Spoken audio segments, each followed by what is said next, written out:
Good morning! So, hey, what's up everyone? So, room tour ko kayo guys dito sa Premier Inn. Bale guys, 15th floor kami. 1535. So, it's holiday dito sa UAE. Kaya, thank you Lord for giving this, anong tawag doon? Basta room tour ko lang kayo, room tour kasi to eh. So, pasok. Let's go. Come in. So, pagpasok nyo pa lang guys, ayan, meron silang pa-interior dito na wala lang. Hindi ko alam kung ano. So, eto, meron siyang mirror para kapag nagbihis ka, actually, dapat kagabi ko pa to ginawa pagdating namin. Kaya lang kumain kami, maraming ginawa. Nasa kabilang room si na Ate Ersi and Kuya Eric. So, ngayon namin ginawa paggising namin. Ang aga namin nagising. We're supposed to be going sa swimming pool. Kaya lang, tulog pa yung mag-asawa. So, meron ditong mirror para later kapag nagbihis ka. And then, CR to guys. Nasasarado lang siyang ganyan. Ayan. Patay ang ilaw. Patay ba? Ay, hindi. Maliwanag siya. So, ayan. Meron din siyang pa-mirror dito. Para kapag halimbawa gusto mong mag-makeup and everything. So, na-ready na namin yung gamit namin dito. Hindi lahat ng nakikita nyo ay sa akin. Mas may skincare pa talaga sa Rodney dala kaysa sa akin. Ang meron lang ako is makeup kit ko. And the rest. So, meron siyang lababo dito para mag-wash ka, ganyan. And then, ito ay shower. Ayan, pasok tayo. Shower. Tapos, ang meron lang sila dito ay parang lahat na to. Bath, hair, and body wash. So, 3-in-1 siya. Bath, hair, and body wash. So, shampoo siya and at the same time ay body wash siya. So, yan. Then, ligo ka if you want. So, yeah. After this one, guys, ay dito na agad, toilet. Huwag mo na masyadong ipakita. Hindi dito ba din? Ayan. Toilet, CR, ganyan. Simple lang. Tamang Then, dito sa side, maliit lang siya.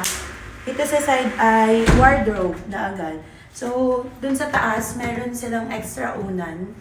Then, niready ko na to kagabi, yung mga damit namin, inilabas ko na siya sa lagayan. So, may barong kasi, by the way, itong Premier Inn guys, ay malapit sa church namin. So, bukas kasi, ngayon is Friday, tomorrow is Saturday.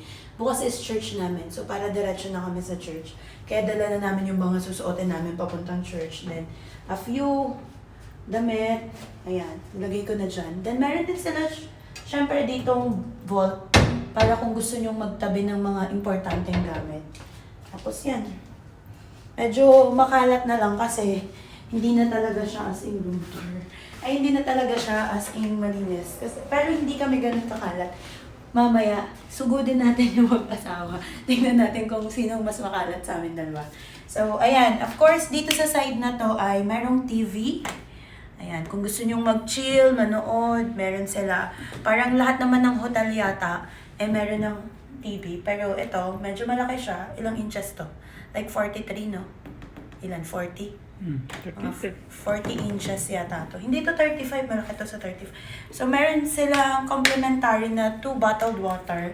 Pero bumili pa rin kami. Masyado kaya itong malapit. Tapos, meron silang kettle kung gusto nyong magkape. Meron silang complimentary na tea, sugar, milk, and 2 sachet of coffee. Kasi for 2 lang naman to. Ayan. So, syempre, nandito din yung Shepo Apo, guys. Kakainom ko lang kanina kasi kagigising lang namin. Then, dala ko din tong Switalia. Alam nyo, kasi nga naglalesen kami ng sugar talaga sa coffee. Pero, buti na lang, may pinadala tong Switalia. Alam nyo ba, this is made from stevia leaves. So, low calorie sweetener talaga siya. Hindi siya kagaya nitong mga sweet and low, guys. Ito talaga ay made from stevia leaves siya. So, very healthy. And it tastes like sugar. It tastes like sugar. Ayan, so, ganyan siya, guys. So, thank you, Sweet Alia. Alam niyo kung bakit Sweet Alia siya? Sweet Alia. Alia yung pangalan ng may-ari nito. So, she's an European. So, yan. After that, guys, ito yung bed. Diba? Hindi masyado makalat, guys. Naka-prepare, naka-ready. And meron siyang, ayan, maganda. Ayan, meron siyang, bed. Maganda. Then meron sofa. malambot masyado. Yan.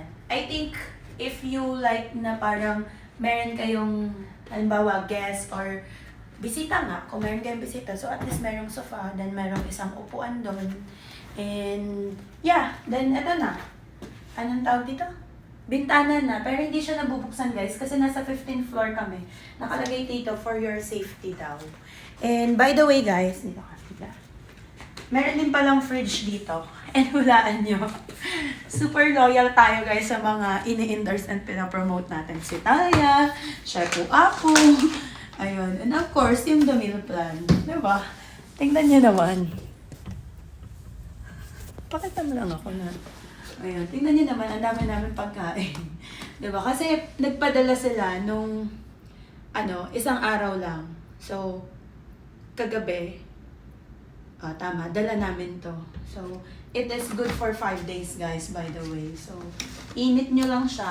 At least kahit naka-holiday kayo, hindi nyo problemang kumain, diba? Alam niyo yun. Hindi kayo magugutom. And healthy living pa din. Ang problema ko lang, walang microwave sila dito. So, we'll see kung anong mangyayari. Diba? And yeah. Fridge. And may trash can dito, may upuan. And that's it. Yun lang. Yun lang ang pa-room tour. So, kapag magsi-CR kayo guys, or gusto nyo open lang to, para may liwanag na papasok. Pero kung halimbawa, gusto nyo ng privacy, maliligo kayo, edi isara nyo. Pero kung ang kasama nyo naman ay, like kapatid nyo na babae, same kayo ng, or kaya yung partner nyo, o asawa nyo, so kahit open na to, okay lang, diba? Pero kung gusto nyo ng privacy, meron naman siya. Diba? Super nice lang. Partition ng peg. So, that's it guys. Thank you so much for watching this vlog. And yan na yung pa-room tour natin. May mga content lang. So, bye everyone. Thanks for watching. Mwah.